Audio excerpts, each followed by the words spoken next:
یہ انٹلیکچوئلز کا ایمان ہے، یہ صدیقین کا ایمان ہے۔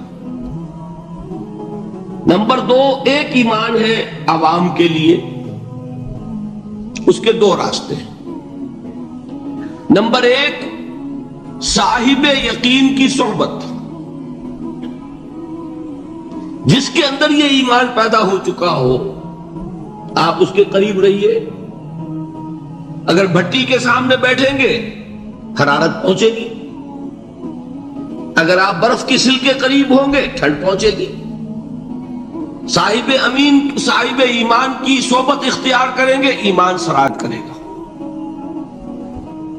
یہ ہے عوام کے لیے صحبت، کونوا مع الصادقین، ان کی صحبت اختیار۔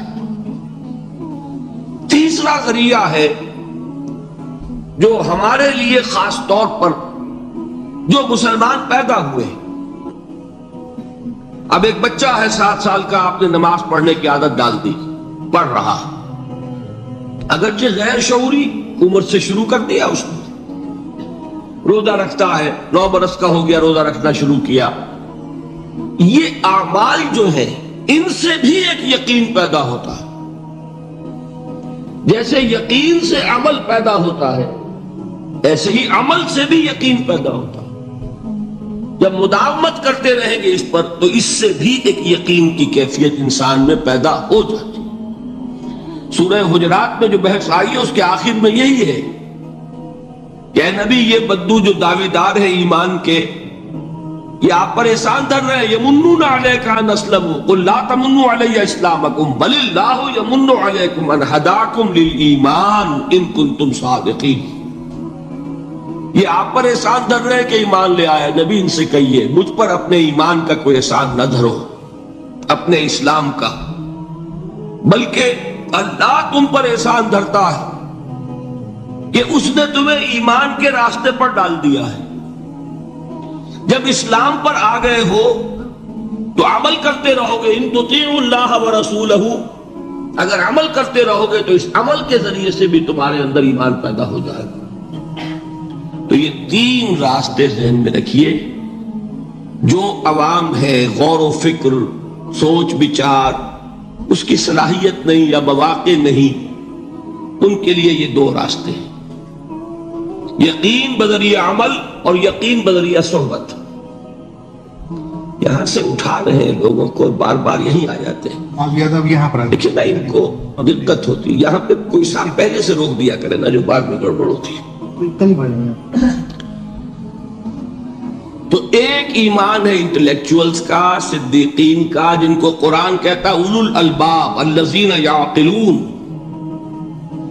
ان فی خلق السماوات والارض واختلاف اللیل والنہار لآیات لأولی الالباب، ہوش مندوں کے لیے، عقل مندوں کے لیے، غور و فکر کرنے والوں کے لیے، اصحاب دانش و بینش کے لیے ہماری کائنات میں ہماری نشانیاں ہیں، غور کرو اور ہمیں پہچانو، خود اپنے اندر جھانکو اور ہمیں پہچانو، اور ہماری آیات جو ہیں ہمارے کلام کی، اس کی آیات جو ہیں ان میں وہ ایمان رچا بسا ہوا ہے، ان پر غور کرو، غوطہ زنی کرو، قرآن میں ہو غوطہ زن ہے مرد مسلمان۔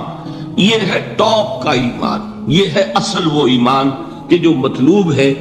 اب باقی حضرات جو ہیں ان کے قریب رہیں گے، ایمان حاصل کر لیں گے، اور جو اعمال اللہ نے بتائے ہیں ان پر عمل کرتے رہیں گے، ایمان حاصل۔ اب دوسری بات کی طرف آئیے، نفاق سے کیسے بچا جائے، اس کے لیے بھی 3 عمل ہیں۔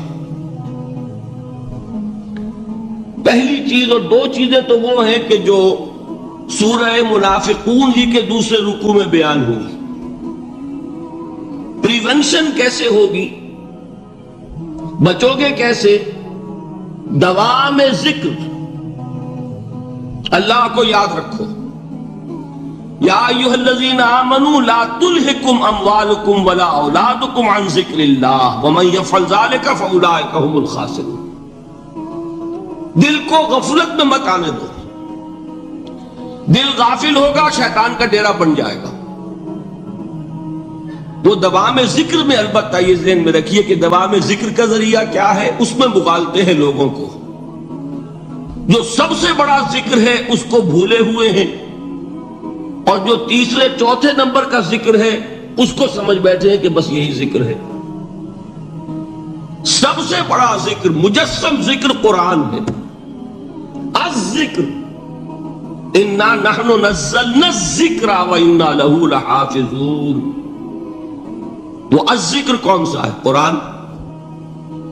اسی کو فرمایا، میں نے وہ آیت سنائی تھی کہ لوگ تنزیہ کہتے تھے، یا ایھا الذی نزل علیہ الذکر انک لمجنون۔ حضور سے مخاطب ہو کر کہتے ہیں فلاں جس کے اوپر کے اس کے خیال کے مطابق ذکر نازل ہوا ہے، ہم تو تمہیں پاگل سمجھتے ہیں۔ وہاں بھی لفظ کیا ہے؟ الذکر۔ تو معلوم کیا ہوا؟ انا انزلنا الیک الذکر لتبین للناس ما نزل الیہم، یہ الذکر ہے۔ تو اس سے بڑا ذکر کوئی نہیں۔ تلاوت قرآن، تدبر قرآن، غور و فکر قرآن کا، قرآن کو یاد کرنا، اس پر میرا کتاب چاہے مسلمانوں پر قرآن مجید کے حقوق، اب تو یہاں شاید کوئی کتاب موجود نہیں رہی ہے، اور اگر آپ کو ضرورت ہوتی ہے پاکستان سے منگا لیتے ہیں، ہر شے پڑھیے، انشاءاللہ آ جائے گی چیز۔ نمبر 2 ذکر کیا ہے؟ اقیم الصلاۃ لذکری، نماز کو قائم کرو میری یاد کے لیے۔ یہ ذریعہ ذکر میں وہ تو ہے ہی مجسم ذکر، اور یہ ذریعہ ذکر میں سب سے اہم ہے۔ یہ عملی ذکر بھی ہو رہا ہے اور قولی بھی ہو رہا ہے۔ سورہ فاتحہ پڑھی آپ نے، قرآن شریف کی کچھ آیات پڑھی، پھر رکوع کیا۔ یہ رکوع جو ہے یہ آپ کا عملی ذکر ہے کہ آپ نے اپنے وجود سے اللہ کی عظمت کو تسلیم کیا۔ پھر آپ سجدے میں گرے، یہ آپ کا عملی ذکر ہے کہ اپنے وجود سے آپ نے اللہ کی عظمت کو اور تسلیم کیا۔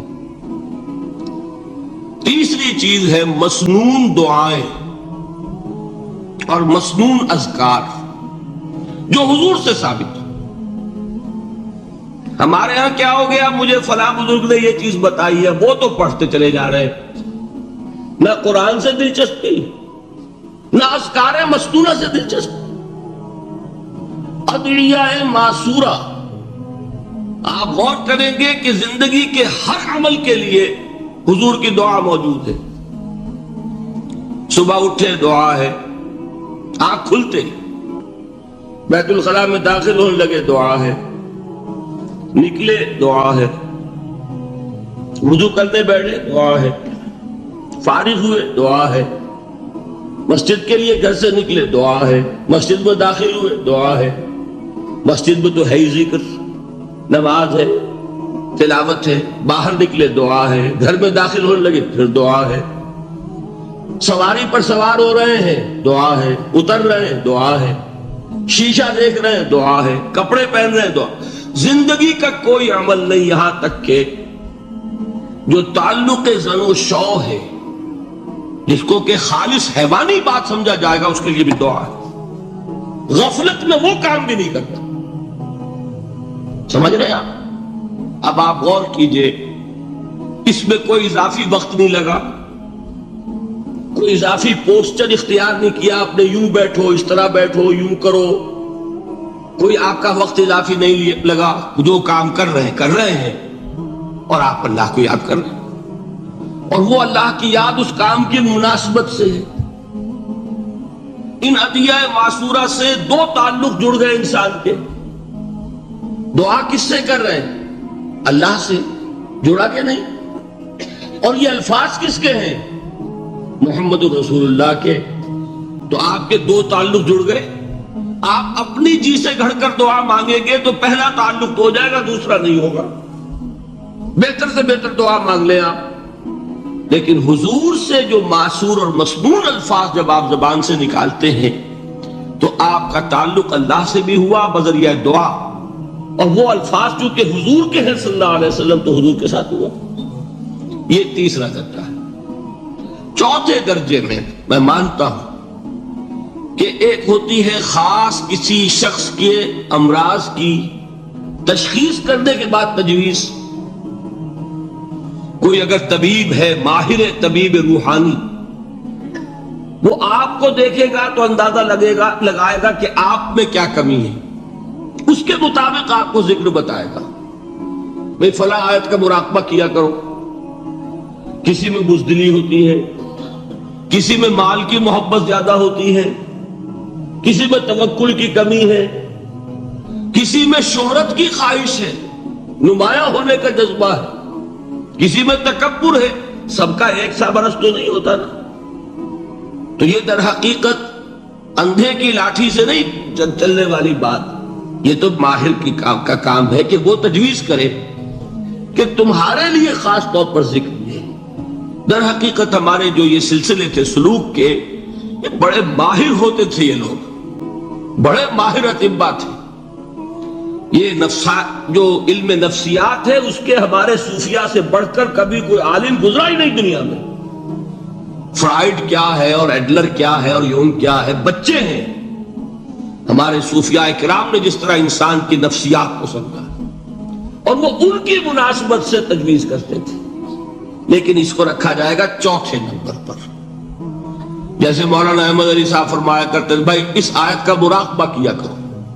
مراقبہ کیا مانی؟ اب ان الفاظ کو بھی ہم نے خام خواہ کچھ خاص ایک شکل دے دی. مراقبہ کیا؟ توجہ کرنا، دھیان کرنا، خاص اس آیت کے اوپر، اس کے معانی پر اپنے ذہن کو جمانا.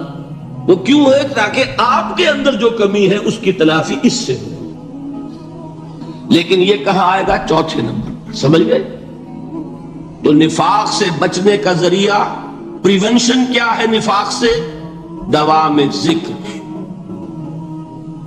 نہ تمہیں تمہاری اولاد، نہ تمہارے اموال، نہ تمہاری تجارت، نہ کاروبار اللہ کے ذکر سے غافل نہ کر سکے. پنجابی میں کہتے ہیں کہ ہاتھ کارول اور دل یارول. کام کر رہے ہیں آپ، لیکن یہ کہ دل اللہ کے ساتھ لگا ہوا ہے. زبان تر ہے اللہ کی یاد سے. جو قرآن یاد ہے، گاڑی میں آپ بیٹھے جا رہے ہیں، 2 گھنٹے آپ کو کار میں لگانے ہیں، قرآن شریف پڑھتے جائیے. اس سے بڑا ذکر ہی کوئی نہیں. یہ ہے پریونشن. اب اگر مرض ہو جائے تو کیا؟ اس کے لیے 2 چیزیں ضروری ہیں. ایک دیکھیے، عجیب ہے یہ نفاق کا علاج انفاق سے. صرف ایک الف لگانا. انفاق کے معنی اور یہ بنا ہے کس سے؟ نفقت الدراہم، پیسے ختم ہو گئے، مک گئے. یا نفق الفرس، گھوڑا مر گیا. تو مال کو کھپانا، لگانا اللہ کی راہ میں. اگر دل میں نفاق کی کوئی آلائش آئی ہے تو اس کا ازالہ ہوگا انفاق فی سبیل اللہ سے. مال اللہ کی راہ میں دیجئے، صدقہ کیجئے، خیرات کیجئے، دیجئے، اللہ کے دین میں لگائیے. جتنا لگائیں گے نفاق دھل جائے. اس لیے کہ اصل سبب نفاق کا ہے ہی حب دنیا، دنیا کی محبت. لہذا اس کا ازالہ ہوگا. جو سب سے محبوب شے ہے مال، انہو لحب الخیر لشدید. مال محبوب ترین ہے کہ نہیں؟ لہذا اس کو اللہ کی راہ میں لگائیں گے تو وہ نفاق دھل جائے گا. اور ایک اور چیز ہے جو بہت اہم ہے، بہت ہی شعوری طور پر اس کا اہتمام کیجئے. جس وقت دین کے کسی فرض کی انسان کو سمجھ آ جائے، اس کا شعور پیدا ہو جائے، پھر ڈیلے نہ ہو. ذرا سا ڈیلے جو ہے اس پر عمل کرنے میں، یہ در حقیقت نفاق کو جڑ پکڑنے کا موقع دینا ہے. Immediate action. ایک بات سمجھ میں آ گئی؟ فوراً عمل. اس میں شیطان کیا کرتا ہے؟ ذرا ٹھہر جاؤ، ابھی دیکھو یہ فرض ہے، یہ ذمہ داریاں ہیں، یہ کرنا ہے، وہ پھر لگا دینا اپنے آپ کو. بہت سے لوگ کہتے ہیں بس ریٹائرمنٹ کے بعد تو سارا میں دین کے لیے وقت کر دوں گا. اول تو خدا کے بندے تمہارے اندر رہ کیا جائے گا ریٹائرمنٹ کے بعد؟ سارا تو کھپ چکو گے، رہ کیا جائے گا؟ دوسرے یہ کہ یہ بھی جان لیجئے کہ کار دنیا کسے تمام نہ کر. ریٹائرمنٹ کے بعد کون فارغ ہو جاتا ہے؟ بیٹوں بیٹیوں سے فارغ ہوئے تو پوتے پوتیاں موجود ہیں، نواسے نواسیاں موجود ہیں.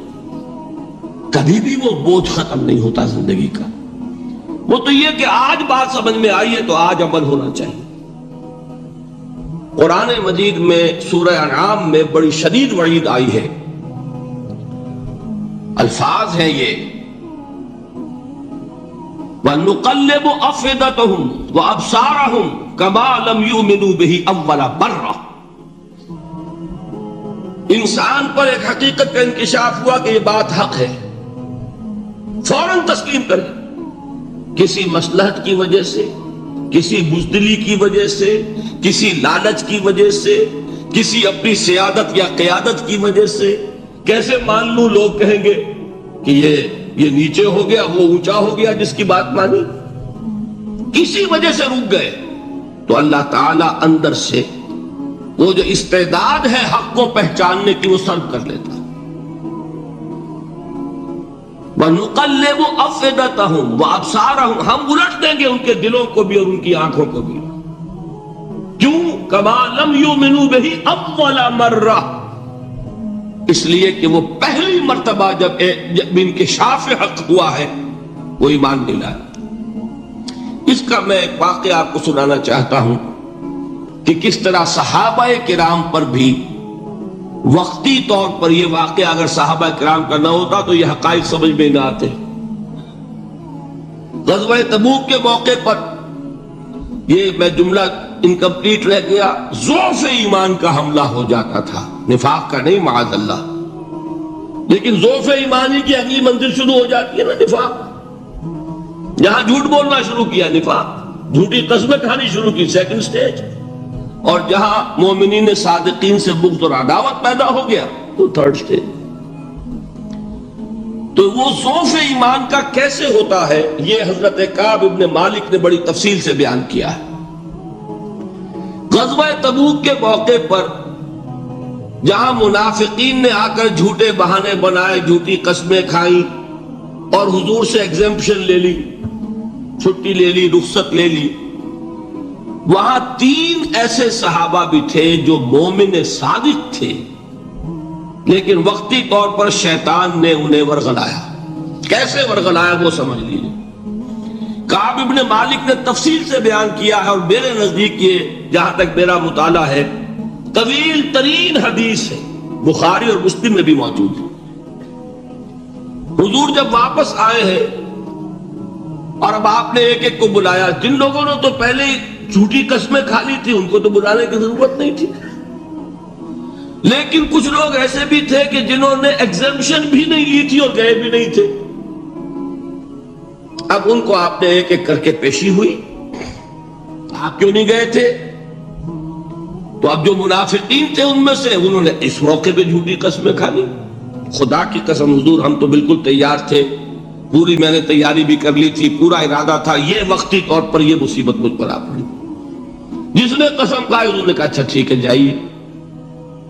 کعب ابن مالک کی باری آئی تو ان کے الفاظ اپنے یہ کہ جب میں پیش ہوا تو حضور کے چہرے مبارک پر ایک غصے والی مسکراہٹ تھی. زہر خلق کہتے ہیں، ایک مسکراہٹ ہے لیکن غصے کے ساتھ، غضبناک. آپ فرمائیے آپ کیوں نہیں گئے؟ حضرت کعب یہ فرماتے ہیں کہ میں نے عرض کیا کہ حضور زبان میرے پاس بھی ہے، جھوٹ میں بھی بول سکتا ہوں، لیکن جھوٹ بول کر میں اس وقت آپ کی ناراضگی سے تو بچ جاؤں گا لیکن اللہ کے پکڑ سے نہیں بچ سکوں گا.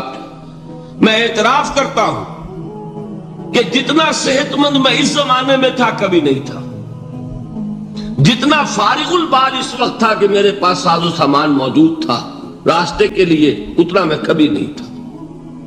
لیکن ہوا کیا؟ ہوا یہ کہ مجھے میرے نفس نے، شیطان نے پٹی پڑھائی. وہ پٹی کیا پڑھائی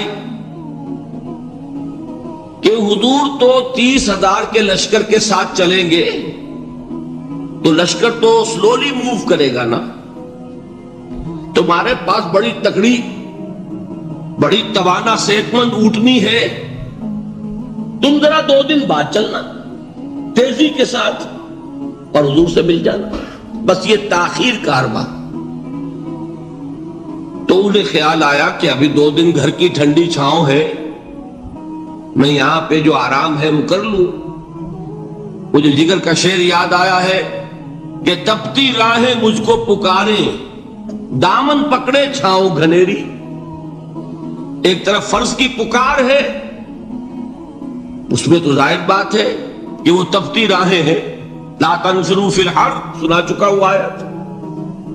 یہاں گھر میں، نخلستان میں، کھجوروں کی چھاؤں میں، اہل و عیال میں یہ ٹھنڈی چھاؤں جو ہے یہ پکڑ رہی ہے۔ بھائی 2 دن ٹھہر کے چلے جاؤ، ٹھیک ہے، کوئی نیت میں خرابی نہیں ہے نا۔ اس کے بعد پھر جب ابھی 2 دن اور ٹھہر جاؤ، یہ تو بڑا لمبا سفر ہے، ذرا تیز اور دوڑ لینا۔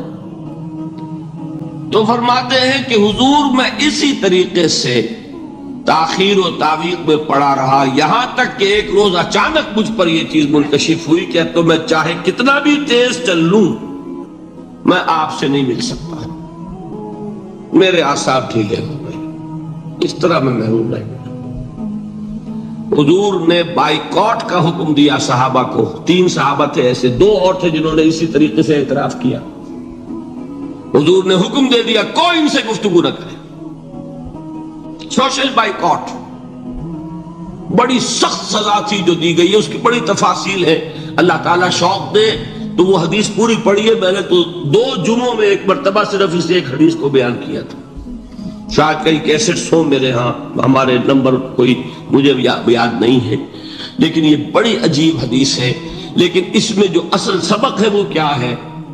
اس طریقے سے شیطان لے تو لال، تاخیر، تعویق، ابھی کیا جلدی ہے، ذرا اس کام سے فارغ ہو لو، ذرا پھر تلافی کر لینا، ذرا زیادہ زور سے کام کر لینا، یہ وہ چیز ہے کہ جو وہ تو خیر صحابی تھے، بچ گئے۔ اگر وہاں جھوٹی قسم بھی کھا دیتے تو گئے تھے۔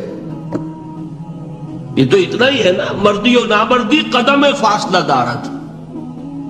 اس میں تو یہی ہے کہ ذرا ایک جھوٹی قسم کھا دیتے، جھوٹے بہانہ بنا دیتے تو اب ضعف ایمان نہ رہتا، وہ نفاق کی سرد شروع ہو جاتی۔ وہ اللہ تعالیٰ نے ان کو بچایا، لیکن یہ کہ ہم کیسے بچیں گے اگر ہم نے یہ روش اختیار کی؟ لہذا 3 کام، دوام ذکر نمبر 1، اس کی میں شرح کر چکا ہوں، 4 اذکار یاد کر لیجئے گا ان کو، ورنہ کیا فائدہ۔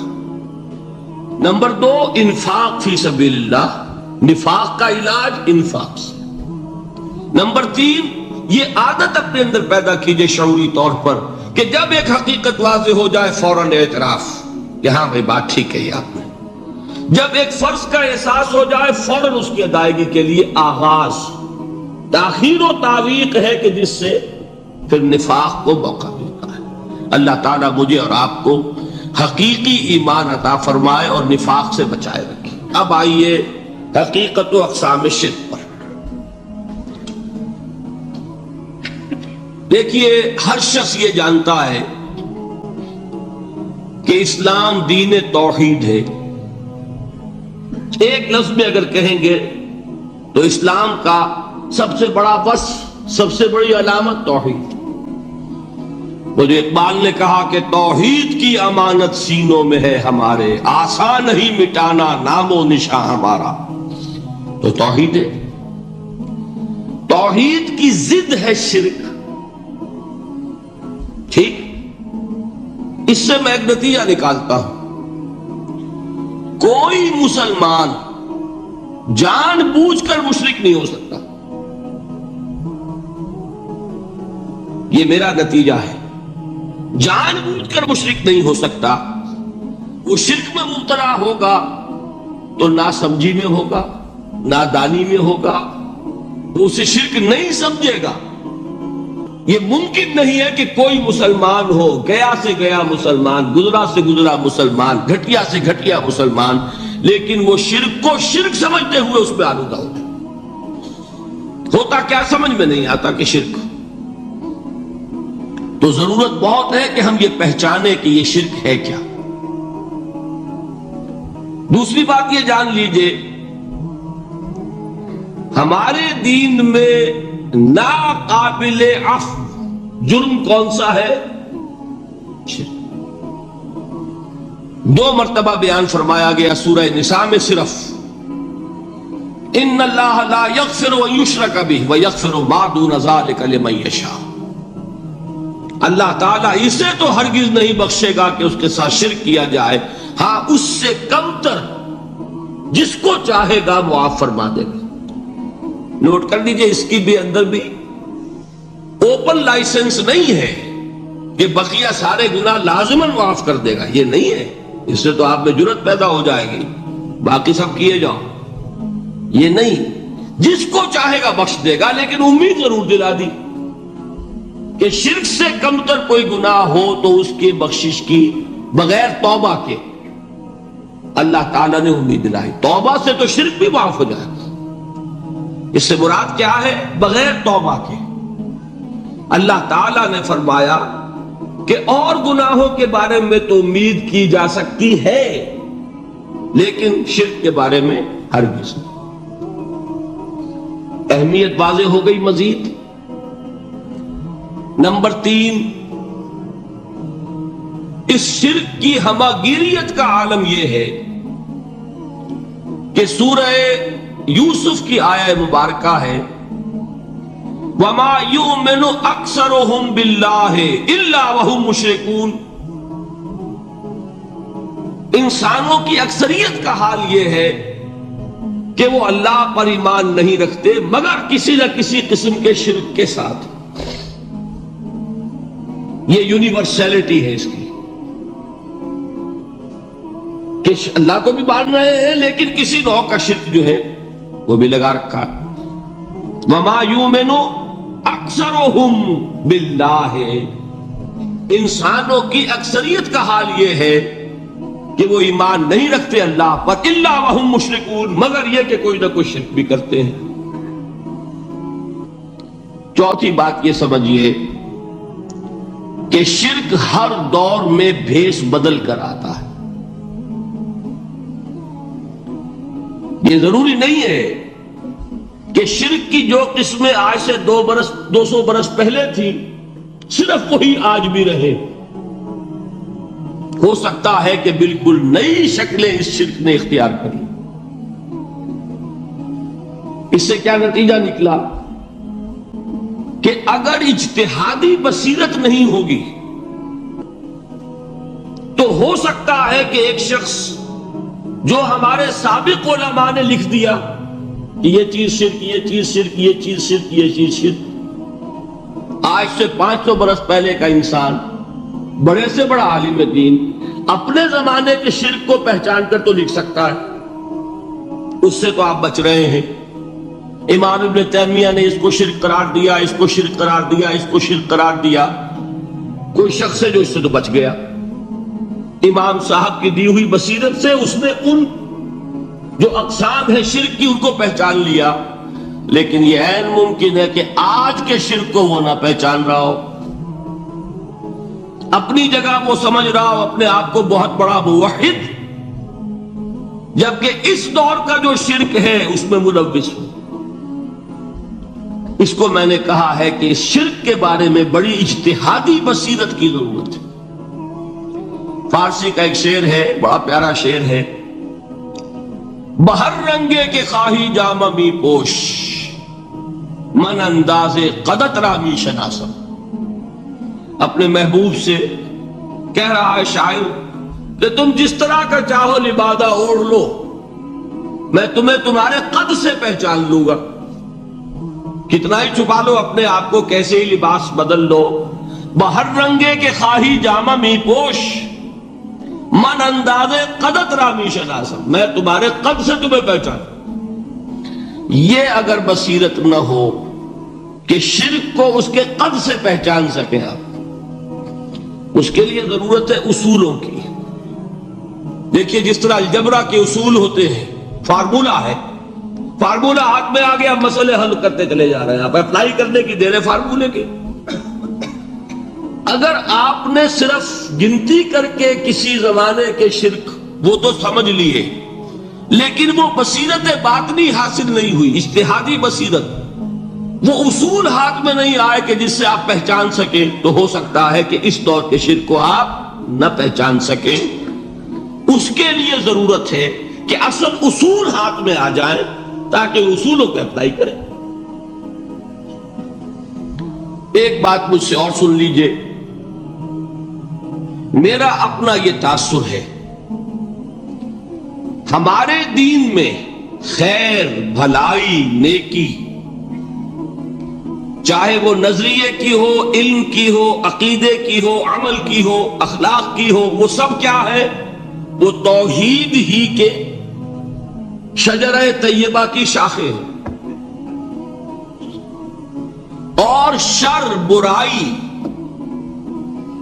گمراہی، خیالات کی ہو، نظریات کی ہو، علم کی ہو، عقیدے کی ہو، عمل کی ہو، اخلاق کی ہو، سب کے ڈانڈے شرک کے شجرہ خبیثہ سے ملتے ہیں۔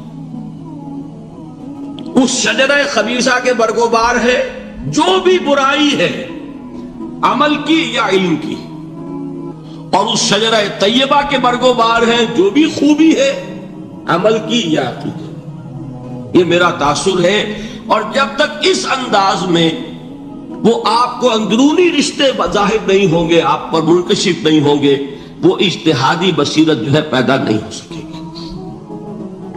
اب آئیے ایک اور بات دیکھیے، شرک میں اور الحاد میں کیا فرق ہے، یہ بھی ہم نہیں سمجھتے۔ الحاد، مادہ پرستی، وہ کیا ہے؟ ایتھیزم، کسی بھی خدا کا انکار۔ ہمارے آج کے دور کی سب سے بڑی گمراہی یہ ہے۔ شرک کیا ہے؟ خداؤں کو ماننا۔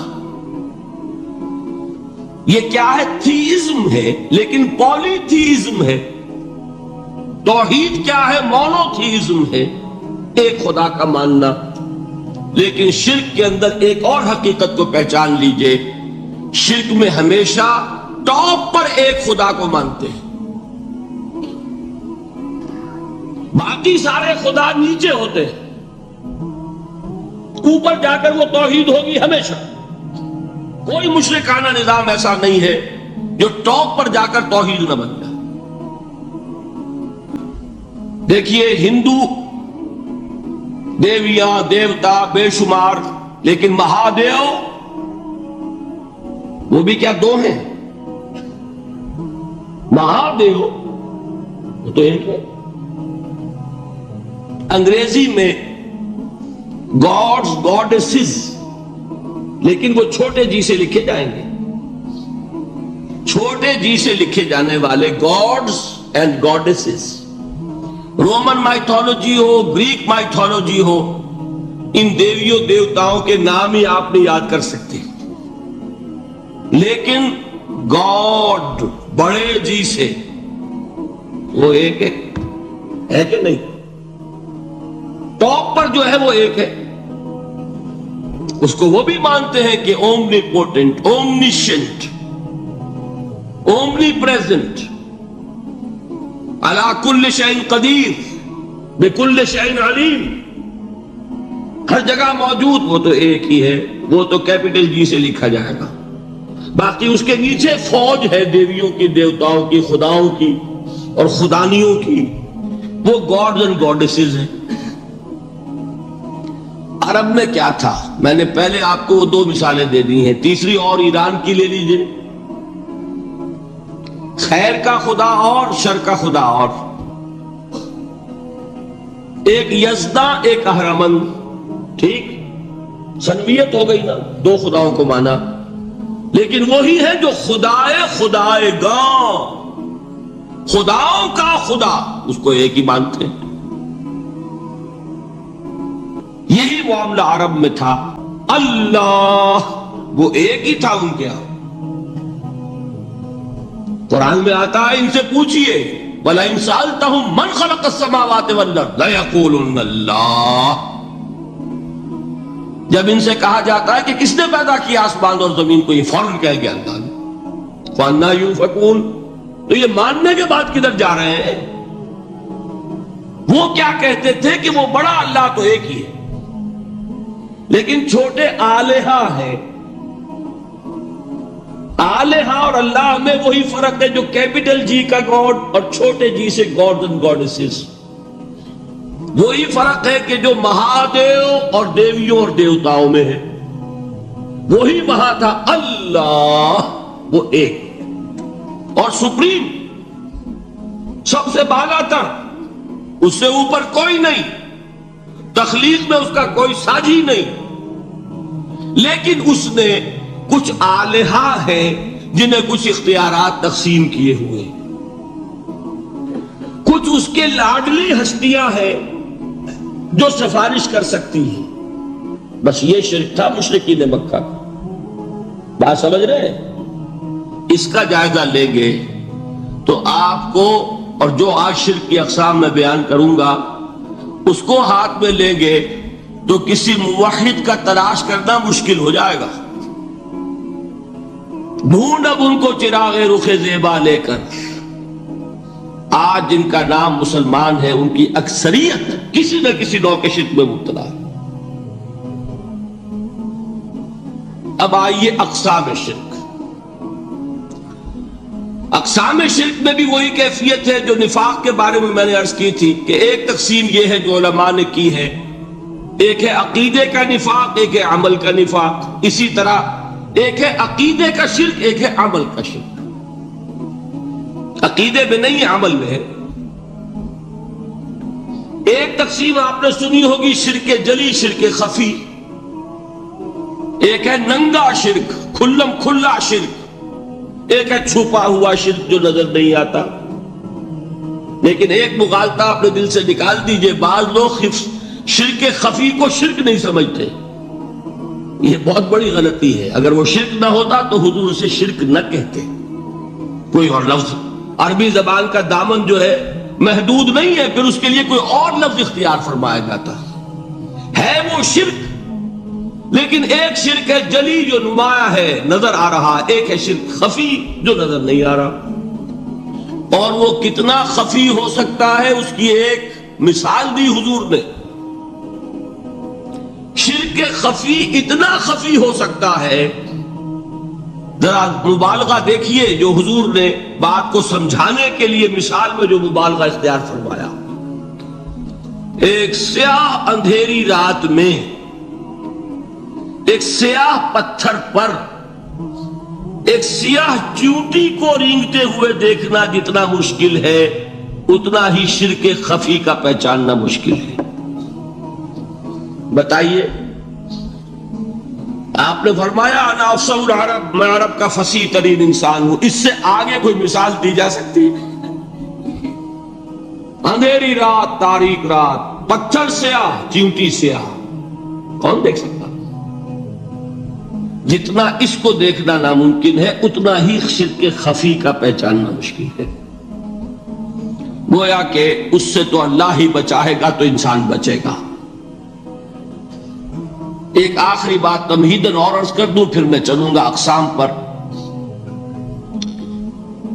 میری جو باتیں آپ کے سامنے آئی اس سے ایک منطقی نتیجہ نکلتا ہے، کوئی شخص اگر حقیقتاً شرک سے بچ جائے، واقعتاً شرک سے بچ جائے، ہر قسم سے بچ جائے، اس سے بھی اوپر کوئی انسان ہوگا۔ گویا کہ یہ آخری منزل ہے، یا یوں کہیے کہ جس شخص کے بارے میں اللہ تعالیٰ یہ مان لے کہ میرا یہ بندہ شرک سے بری ہے، اس سے بڑی سند کوئی ہے؟ دی ہائیسٹ ٹیسٹیمونیل، سب سے بڑی سند، سب سے بڑی تعریف جو بندے کی ہو سکتی ہے وہ کیا ہے؟ یہ مشرک نہیں۔ یہی وجہ دیکھیے آپ قرآن مجید میں حضرت ابراہیم کے ذکر میں دیکھیں گے، ابراہیم کا مقام کیا ہے؟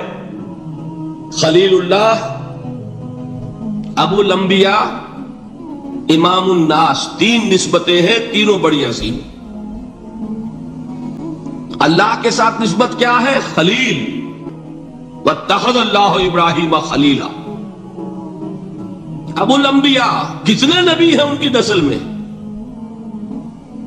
اسحاق اور اسماعیل سے چلیے، پھر یعقوب اور یوسف، اور پھر چلیے موسیٰ اور ہارون، اور پھر چلیے سارے انبیاء بنی اسرائیل کے، حضرت عیسیٰ، پھر یہاں تک کہ محمد الرسول اللہ کس کی اولاد ہے؟ ابراہیم کی، ابو الانبیاء۔ اور نمبر 3، انی جاعلک للناس اماما امام الناس. اور قرآن میں جو سب سے بڑی سند انہیں دی جاتی ہے وہ کیا؟ وما کان من المشرکین. وہ ابراہیم مشرکین میں سے نہیں تھے. معلوم ہوا کہ یہ سب سے بڑی سند ہے، سب سے بڑا سرٹیفکیٹ ہے، سب سے بڑا ٹیسٹیمونیل ہے جو اللہ کی طرف سے کسی کو مل جائے. میں جو اقسام شرک بیان کرنا چاہتا ہوں تو میری تقسیم ذرا مختلف ہے. اب وہ ذرا اپنے ذہن میں وہ نقشہ بنا لیجئے، آپ بنایا کرتے ہیں. ایک اس کو پھر 3 میں تقسیم کیجئے. شرک کی 3 بڑی بڑی قسمیں ہیں. شرک فی الذات نمبر 1، شرک فی الصفات نمبر 2، شرک فی الحقوق نمبر 3. اور یہ میں عرض کر دوں آپ سے پہلے ہی، یہ مضمون بہت طویل ہے. میں آج صرف یہ کروں گا کہ خاکہ مکمل کر دوں. اب اس خاکے میں رنگ بھرنا، وہ تو ایک موضوع پر شرک فی الذات پر پوری تقریر ہونی چاہیے، شرک فی الصفات پر ہونی چاہیے. 1 گھنٹے کے میرے 6 کیسٹ ہیں اللہ کے فضل و کرم سے، جو کئی سال سے وہ پھیل رہے ہیں. 6 گھنٹے میں نے ان چیزوں کو بیان کیا. وہ موجود ہوں گے، لیکن آج وہ خاکہ ذہن میں بنا لیجیے اور کچھ آپ کو الجبرے کے فارمولے ہاتھ میں آ جائے تاکہ خود